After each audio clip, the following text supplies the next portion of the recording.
ህብስት በመጨረሻም በአምላክ ከሷ ሊያረቀውና ሊያሽረው የሚችለውን ነገር አወቀች። ሄርሜላ ጓደኛዋ እንደምታስገድደው እና እንዲሁም ደግሞ አብረን ተኝተናል የፈለኩትን ነገር ካላደረግ ይህንን ፎቶ ለህብስት አሳያለሁ እያለች እንደምትዘትበትም ተረድታለች። በዚህም መካከል አብነትን ምንድነው ይህን ያክል የሚያስጨንቅ ብላ ብትነግረው እሱ በጭራሽ ሊነግራት ፈቃደኛም አልነበረም። ስለዚህ ያ ከስልኩ ላይ ሲደወልለት እና ሲላክለት የነበረው እያንዳንዱ ቴክስትማ ሄጅ መፈተሽ አለብኝ በማለት በታፈሱ እርዳታ ስልኩን አምጥታላት እንዲሁም ደግሞ ከስልክ ውስጥ ያለውን እያንዳንዱ ቴክስት በማንበብ ህብስት አሁን ሄርሜላ ጓደኛዋ መስላ ጠላቷ እንደሆነችም ተረድታለች። በዚህ መካከል እንዴት እኔ በጣም እወደዋለሁ ጥሩ ልጅ ነው እያልኩ ለካ ስለ መልካምነቱ ስነግራት እሷ ለካ መልካምነቱን ተጠቅማ እየተጠቀመችበት ነበር ለራሷ ጥቅም ስትል ከአሁን በኋላ እንደዚች አይነት ጓደኛማ ሊኖረኝ አይገባም በማለት በጣም ክፉኛ ተናዳባት እዚህ ቤት አባራታለሁ እያለች ነው ያለችው። እንዲሁም ደግሞ በእርግጥም እዛ ቤት ማባረር አችልም። አሁን አባቴ ብላ የምትኖረው ሰው የእንጀራ አባቷ እንደመሆኑ የምትፈልገውን ነገር ለመናገር ተገዳ ነው ያለችው።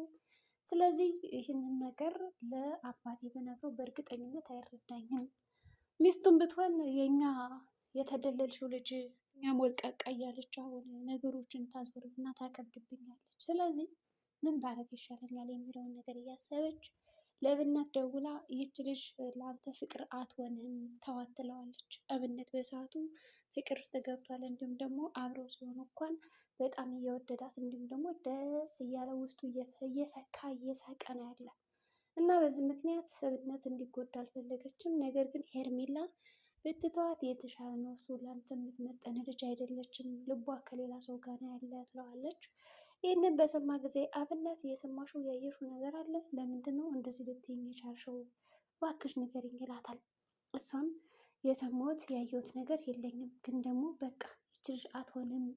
እኔ ከዚህ በፊት በጣም ጥሩና መልካም ልብ ያላት ልጅ ናት ብዬ ነበረ። ነገር ግን አንዳንድ ጊዜ አውቃለሁ ስትል የማታውቃቸው ነገሮች ሊፈጠሩ ስለሚችሉ ይህ ነገር ቢቀርብህ ብዬ እመክርሃለሁ አብነት።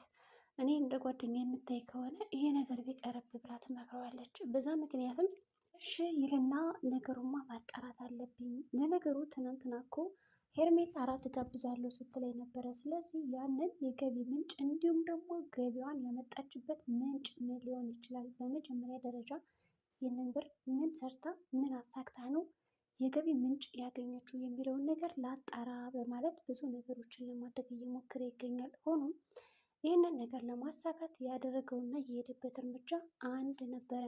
ስለዚህ ይች ልጅማ መቅረብ አለብኝ፣ እንዴት የሚለውን ነገር አላውቅም፣ ግን ደግሞ ነገሮችን አራምጄ አሳክቼ መሄድ አለብኝ የሚል ሰበብ ስላለው ብዙ ምክንያት ነገሮችን እያቀላጠፈ ይገኛል ማለት ነው። ካቀላጠፋቸውም በኋላ የሚመጣው ነገር እያንዳንዱ ተዋጠለትም።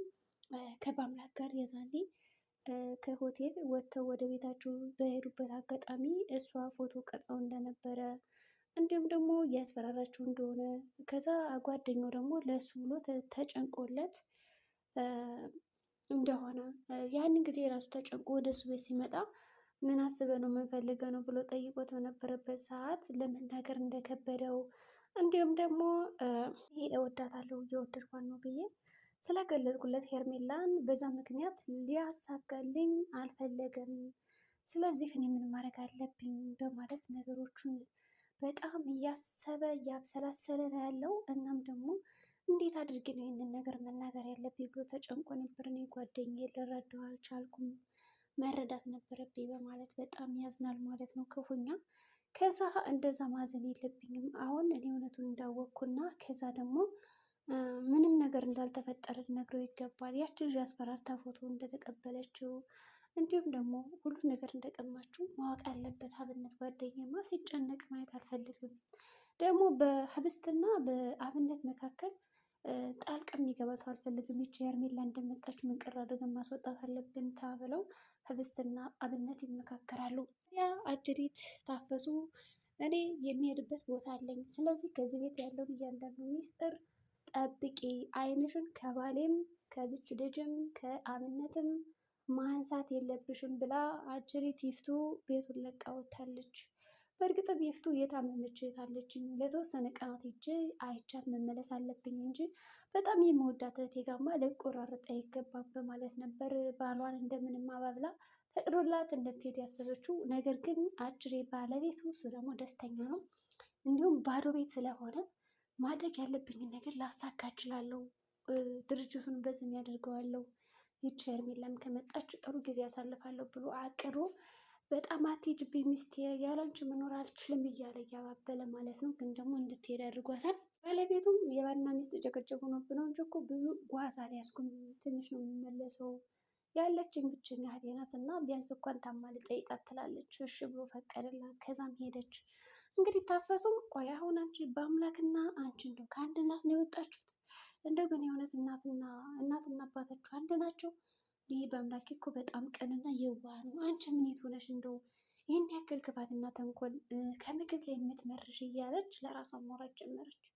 እናም ዛሬ ለመጀመሪያ ጊዜ ታፈሱ ስትላት ወዲያውኑ ሩጭ ብላ ሄዳላታለች። በዛ ምክንያት ቆይ ግን ዛሬ ማን ሊሞት ነው ሩጭ ብለሽ የመጣሽው አለቻት። እሷም ኧረ ምንም እትዬ እንደው ዝም ብዬ ነው፣ ያው አለ አይደል እየተኛሽ ነው እያልሽኝ እኮ ነው፣ ስለዚህ እስኪ እንደው ሩጭ ብዬ ልምጣልሽ ለመጀመሪያ ቀን ቢሆን ብዬ ነው ትልና ሩጣ መታ ነገሩን ታረጋጋታለች። ከዛ ካረጋጋቻት በኋላ ይኸውልሽ እኔ አሁን አደራ ብዬሽ ነው የሚሄድ አንዲት ነገር እኔ እስከምመጣ የምሰጥሽን መድኃኒት በሙሉ መስጠትሽን ማቆም የለብሽም ትላታለች። እሷም እሺ ብላ ትሄዳለች ማለት ነው። ከዛ በፊት ግን እኔ ላብላትልና ምግቡን ሰጠቻት።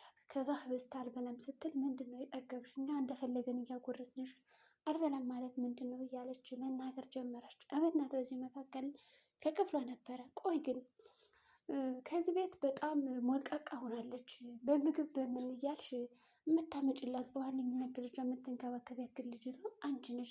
ግን ይሄ ምግብ ምን የተለየ ነገር አለ? እኛ ከምንበላው ለምን እኛ አንበላም? ለምንድን ነው እንደዚህ ተቀሞ የሚቀርብላት የሚለውን ነገር ለማወቅ መቅመስ ፈለገና አብነት ጉርስ ያደርጋል።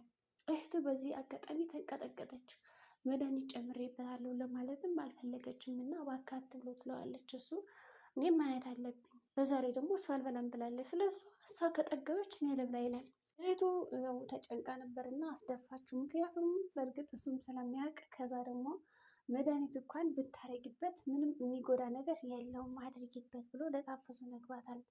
ስለዚህ ታፈሱም የተባለችውን ነገር እያደረገች ነው ያለችው። ግን እዚህ ጋር አሁን ታፈሱ ጥሩ መድኃኒት እየሰጠቻት እንደሆነ ካወቀች ይፍቱ በእርግጠኝነት እሷንም መድኃኒት እንደምታበላት እና ቅጥቅጥ አድርጋ እንደምትገላት ምንም ጥርጥር የለውም ማለት ነው። ለምን ሸወርሽ ብላ ብዙ ነገር ልታረግ ትችላለች። እንዲሁም እብናት ራሱ ላያድናት ይችላል ማለት ነው። ምግቡ እንዳይበላ አድርገዋለች። ከዛም በሰላም ወጥተው ሂደዋል። እንዲሁም ደግሞ ጠርጥረዋል። እዚህ ምግብ ላይ የምታረግብኝ ነገር አለ አይደል ብላም ጠይቃታለች። ብስት ዝም በይ አትቅበጭብኝ በማለት ሳታስነቃ ውልቅ ብላ ነው ሄደችው። እውነቷንም እጅ ከፍንጅ እየተያዘ ነው።